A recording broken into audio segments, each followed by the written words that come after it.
여러분들 이런 경험은 있으시죠? 차트를 보니까 눌림목 같아서 들어갔는데 며칠 뒤 보니까 그게 눌림목이 아니라 하락의 시작인 경우 많이 있지 않나요? 처음엔 다들 비슷합니다. 상승하다가 잠깐 조정이 나오면 이게 바로 눌림목이지 하고 생각을 하는데 막상 매수하고 나면은 주가는 지지선도 못 지키고 계속 밑으로 쭉쭉 지속 하락해버리는 경험 다들 있으실 거라 생각을 합니다. 왜 이런 일이 생길까요? 차트 모양만 보면 눌림목과 하락 신호가 거의 비슷해 보이거든요. 실제로 개인 투자자들이 초보자일수록 모양만 보고 투자를 했을 때 이 두 개를 구분하거나 분간하기 굉장히 어려워합니다. 눌림목일까? 추세가 꺾인 걸까? 하락인 걸까? 고민도 많이 하고 실제로 많이 물어보기도 하죠. 경험을 쌓으면서 구분을 해야 되는데 이 구분이 단순하지만은 않거든요. 하지만 분명히 어떤 특정 차이를 감각적으로 느끼면서 구분을 해낼 수 있고 잘하는 사람들은 이런 구분을 100%는 아니더라도 각자만의 노하우로 해내곤 합니다. 그래야 훨씬 더 투자 결과가 좋아지니까 다들 이 부분에 대해서 많이 신경을 쓰는데 과거에도 제가 이러한 이야기를 해드린 적이 있는데 최근에 다시 한번 정리해 드릴 겸 영상을 찍게 되었습니다. 오늘 영상에서는 상승할 때 눌림목과 하락할 때 전조 신호를 구분하는 핵심적인 기준을 정리해 드릴 거예요. 물론 이게 100%는 아닙니다. 하지만 제가 이제 실전 투자하면서 느끼고 있는 것들, 활용하는 것들을 위주로 거래량, 지지선, 캔들 패턴, 시간 프레임까지 단계별로 확인하는 방법을 좀 알려주려고 하고요. 이 기준만 제대로 익혀도 앞으로 단순하게 그냥 무분별한 눌림목 매수 이런 것들은 안 할 수 있으니까 좀 더 필터하고 구분해서 자신만의 노하우로 발전시켜 나갈 수 있겠죠. 그러기 위해서 오늘 영상 끝까지 시청해 주셨으면 좋겠고요. 바로 시작해 보겠습니다. 안녕하세요, 어니스트입니다. 눌림목하고 하락 신호에 대해서 기본적인 개념을 좀 알 필요가 있어요. 먼저 가장 중요한 기본 개념부터 잡고 가겠습니다. 눌림목은 기본적으로 상승하고 있는데 조정이 나와주고 가격적으로 하락이 나와주는 거죠. 일정 하락 이후에 다시 올라가는 이런 형태입니다. 자, 여기서부터 이제 생각을 해야 돼요. 주가가 오를지 떨어질지 다 아는 거야? 절대 몰라요. 100% 맞출 수 있는 건 없습니다. 하지만 투자를 하는 사람들은 트레이딩이나 아니면 투자를 한다면은 100%의 근거에서 매매를 하는 게 아니라 확률의 근거에서 매매를 한다. 가장 기본적인 개념이라고 생각을 하거든요. 100% 맞추려고 하게 되면은 맞출 수가 없습니다. 하지만 대체로 확률적으로 높은 상황에서 내 행동을 일관화시키면서 수익을 쌓아가는 거다. 그건 눌림목에도 해당하는 거죠. 어떻게 눌렸을 때 다시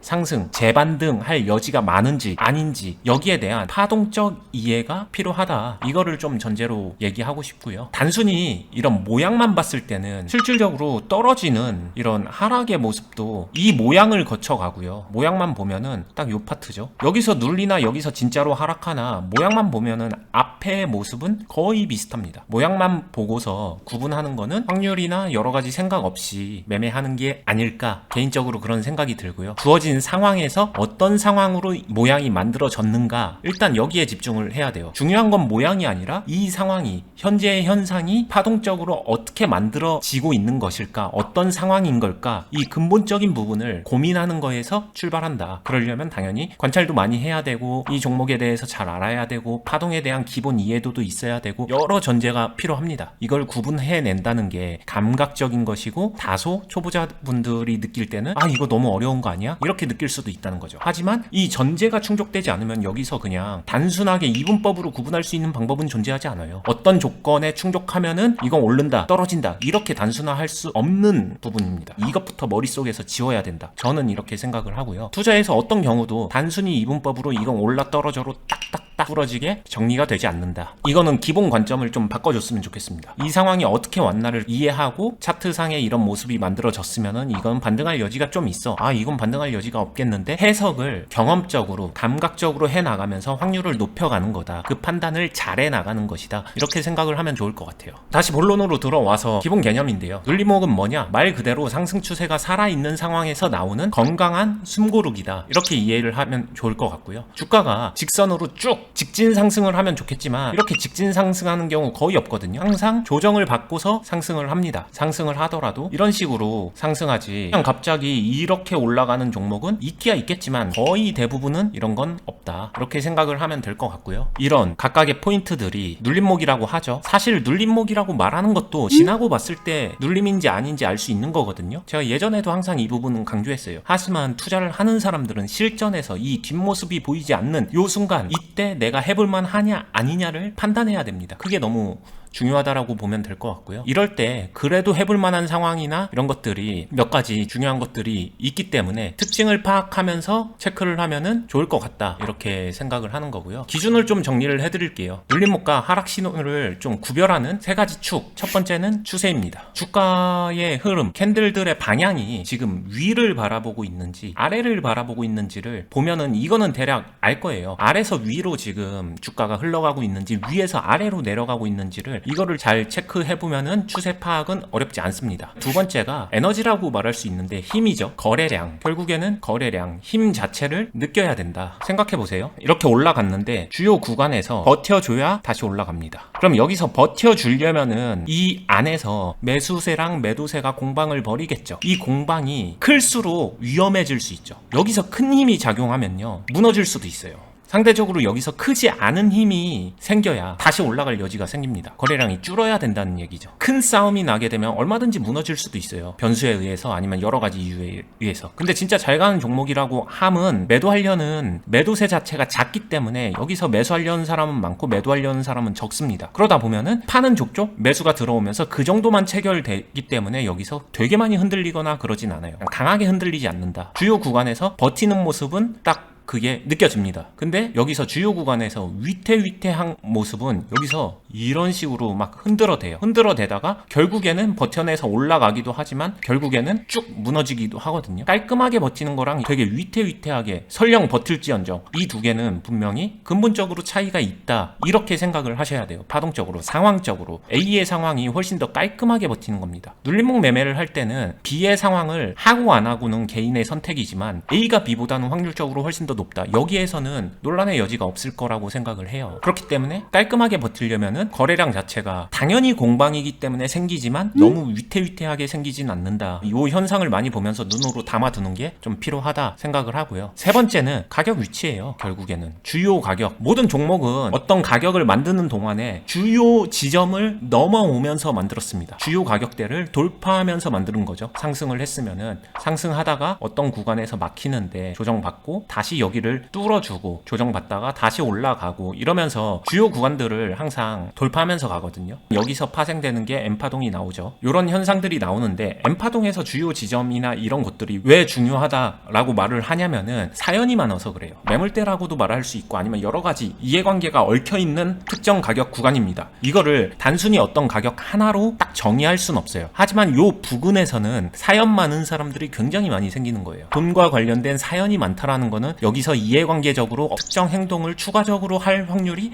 굉장히 높아진다. 일단 이렇게 이해를 하시면 되고요. 주요 구간에서의 매매 공방이 일어나고 여기서 버텼어 못 버텼어는 꽤나 중요한 잣대가 됩니다. 무너지기 시작하게 되면 너도 나도 사연 있는 사람들은 빠르게 탈출하려고 추가 매도를 행동하기 때문에 이런 특정 구간이 무너지게 되면 추가 매도세가 따라붙어요. 반대로 버티게 되면 추가 매수세가 따라붙기도 하죠. 그러니까 같은 가격대라고 하더라도 특정 주요 가격대에서는 그 결과에 따라서 특정 행동이 추가로 유발되기 때문에 확률적으로 되게 중요한 의미를 갖는 그런 주요 가격 구간들이 존재한다라고 생각을 하면 되고요. 그거를 가격 하나로 정의할 수는 없지만 이런 부분들, 여기서 파생돼서는 보조지표 같은 것들도 존재할 수 있습니다. 이평선이 될 수도 있고 볼린저 밴드가 될 수도 있고 자신이 사용하는 어떤 특정 보조지표, 이런 것들이 결국에는 사연 많은 구간하고 연결된다. 내가 잘 아는, 내가 파동을 파악하는 본질적인 눈을 가지고 있으면은 어떤 보조지표를 사용하든 어떤 보조수단을 사용하든 결국 비슷한 데서 다 중요하게 생각을 하게 되거든요. 그런 부분 때문에 눈을 맞출 수 있는 정도까지는 와야 되지 않나 생각을 합니다. 실제로 주식 투자를 일봉을 살펴보면서 매매를 할 때는 많은 사람들이 21선을 좀 많이 사용하긴 하죠. 그런 부분들이 중요하다. 21선이 중기적으로 아니면 추세를 판단할 때 21선 버티고 있어 아니면 무너졌어, 이런 부분들도 체크하고 있고 결국에는 그 비슷한 구간 안에 그 근처 어딘가에 주요 구간이 형성되어 있기 때문에 이런 것들 체크해주면 될 것 같습니다. 눌림목에 대한 기본 개념을 정리를 하게 되면요, 추세는 상승 추세여야 되고 거래량은 너무 위험할 정도로 터지지 않아야 되고 줄어들거나 평소보다 비슷한 수준 아니면 조금 덜한 수준 나오더라도 위험하지 않은 정도의 강한 패대기 매도세가 안 나오는 그런 정도의 거래량, 마지막으로 주요 가격대를 지켜주고 주요 가격대 위에서 놀고 있는 이런 흐름, 요 조건이 만들어졌었을 때 눌림목일 확률이 되게 높다라고 말을 하는 거고요. 요 구간에서 벗어나는 것도 빨리 벗어나야 깔끔합니다. 됩니다. 근데 이런 식으로 위태위태한 공방 자체를 많이 하면 많이 할수록 결론적으로 올라갈 수도 있지만 결과적으로 얼마든지 떨어질 수도 있는 거고요. 이런 식으로 안 나오고 여기서 제대로 올라가지 못하게 되면 결국에는 다시 이렇게 꼬꾸라지는 경우도 많기 때문에 이런 부분을 좀 염두에 두면서 파동을 바라보면은 좋지 않나 생각을 합니다. 눌림목에 대한 기본 개념을 좀 잡아줬으니까 실전에서 필요한 거래량과 캔들 패턴으로 보는 실전 구분법을 좀 말을 해볼게요. 눌림목과 하락 신호를 헷갈리는 가장 큰 이유가 차트 모양이 되게 비슷해서 그렇거든요. 근데 단순히 모양만 보는 게 아니라 앞서서 말한 그런 조건들 아니면 어떻게 이게 형성되어 있는지 이걸 함께 보게 되면 도움이 되고요. 그 중에서 거래량이나 캔들 패턴을 함께 보면은 되게 큰 도움이 됩니다. 먼저 거래량부터 보게 되면은 아까도 얘기했지만 눌림목 같은 경우에는 특징은 하락할 때 거래량 자체가 너무 커지지 않는다. 누군가는 거래량이 줄어야 한다라고 말하지만 이게 너무 주관적이고 상대적이기 때문에 한 가지 제가 그냥 확실하게 말할 수 있는 거는 거래량 자체가 갑자기 커지지 않는다. 대표적으로 예를 들면은 하락 전환할 때의 모습을 한번 보세요. 이렇게 올라가고 있다가 고점에서 패대기 파동 딱 나올 때의 모습을 보게 되면 거래량이 늘어납니다. 장대 양봉이든 장대 음봉이든 거래량이 터지면서 뭔가 팍 만들어주게 되면 시장에서는 기준봉처럼, 기준봉이 뭐냐면은 기준을 잡아주는 캔들이에요. 그런 것처럼 이게 딱 기준을 세워버려요. 근데 이게 하락 음봉으로 거래량 강하게 팍 세워주게 되면은 이거를 이겨내고 올라가려면은 몇 배에 해당하는 힘이 다시 필요하기 때문에 쉽지 않다는 거죠. 추세나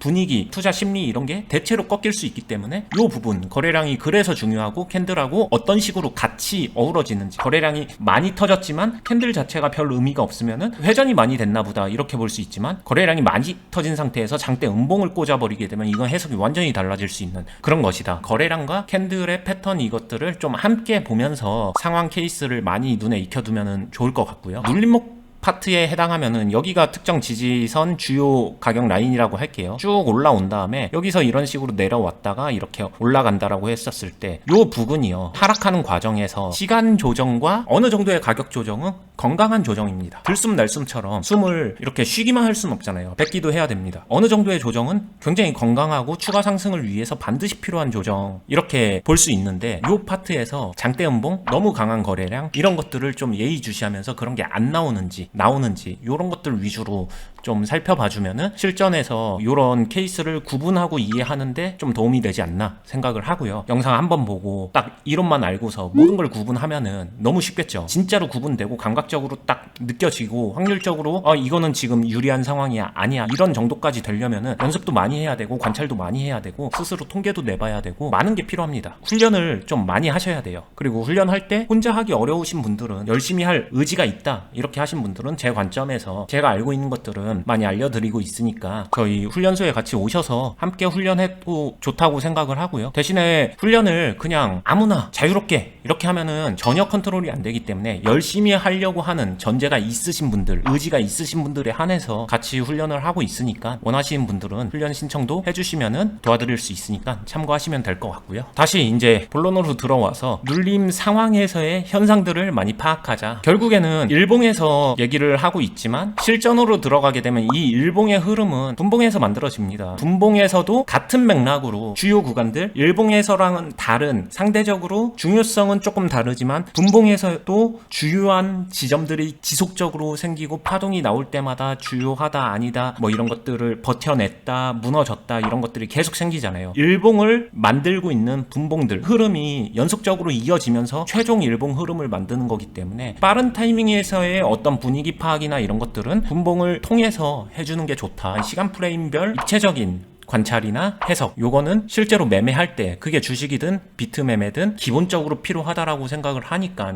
이것조차도 기본적으로 안 하고 있으신 분들 되게 많다라고 생각을 하거든요. 자신이 보고 있는 시간 프레임에 차트 하나만 딱 띄워놓고 거기서만 그냥 계속 해석을 하려고 하시는 분들은 해석 자체가 좀 상대적으로 협소하지 않나 생각을 하고 입체적으로 일봉과 분봉을 연결지어서 좀 생각하고서 판단을 해보면 좀 더 도움이 될 거라고 생각을 합니다. 오늘은 눌림목과 하락 신호에 대해서 기본적인 개념 잡아주고 실전에서 여러 가지 드는 생각들을 함께 이야기를 해봤는데, 오늘 말씀드린 눌림목과 하락 신호의 구분법을 기억하신다면 불필요한 행동을 피할 수 있고 손실을 좀 피할 수 있고 진짜 기회를 잡을 수 있다라고 생각을 하고요. 무턱대고 모양 같으면은 이건 눌림목이지 하고 매수하는 게 아니라 이게 진짜 눌림목인지 하락으로 진행되고 있는 전조 증상인지 여기서 진짜 버티고 있는지 이런 것들을 좀 캐치하고 체크해 가면서 거기서 포지션 변화를 주면 좋을 것 같다. 포지션 변화를 줌에 있어서도 자신의 스타일에 스킬에 따라 다르겠지만 어떻게 균형 잡고서 어떻게 포지션을 형성해 가는가, 이 부분도 실전에선 되게 다른 의미에서 중요한 부분이기 때문에 이런 부분도 같이 맞물려야 결국에는 매매가 좋아지지 않나 생각을 합니다. 눌림목을 눌림목으로 보고 하락신호를 하락신호로 인정해 주는 것, 단순하게 구분하려고 하는 노력, 절대로 100% 맞추진 못하지만 최대한 이 두 개를 분간해 보려고 하는 노력, 이 자체가 계좌를 좀 지켜주는데 핵심적인 역할을 하고요. 좋은 확률, 높은 확률의 눌림목이라고 생각해서 행동했지만 나를 약올리듯이 내가 행동한 이후부터는 딱 다시 보니까 하락으로 전환되는 그런 흐름이 나올 때도 실전에선 되게 많거든요. 그럼 이때 내가 조금 성급하게 행동했나? 나는 올바르게 행동했지만 그 이후에 주가 파동은 변해서 이미 파동이 변해가고 있구나, 하락의 전조 증상으로 흘러가고 있구나, 위험할 수 있겠구나, 방어 필요하구나, 이런 것들을 인정해 줄 수 있는 능력, 여기서 버티거나 싸우지 않고 내가 이거를 쿨하게 인정하고 그에 맞춰서 포지션을 다시 재정비할 수 있는 유연함, 이게 투자에선 정말 중요하다라고 생각을 하고요. 이런 유연함을 갖추려면 당연히 현재 현상에 대해서 객관적으로 정말 냉정하게 제대로 파악을 할 수 있는, 파동을 먼저 볼 줄 알아야 된다, 이런 게 전제가 되기 때문에 오늘 내용을 좀 강조해서 이야기를 했습니다. 이렇게 돼야 결국에는 자신의 계좌를 지켜낼 수 있거든요. 눌림목하고 하락신호 얘기를 했지만 오늘 내용이 유독 중요한 이유는 이거 같아요. 결국에 초보자의 눈에서 한번 생각을 해보면은 눌림목과 하락신호는 되게 닮아있고 비슷해 보이고 모양만 놓고 보게 되면 이거 얘네 쌍둥이 아니야? 이렇게 생각할 정도로 똑같아 보이거든요. 눌림은 기회지만 하락신호는 경고잖아요. 그 의미는 완전히 상반됩니다. 초보자 분들은 이 구분에서 어려운 거거든요. 너무 어렵다 보니까 이거를 어떻게 구분하는지, 결과로 이거 오를 거야 떨어질 거야, 이 구분만 목매고 있는 거예요.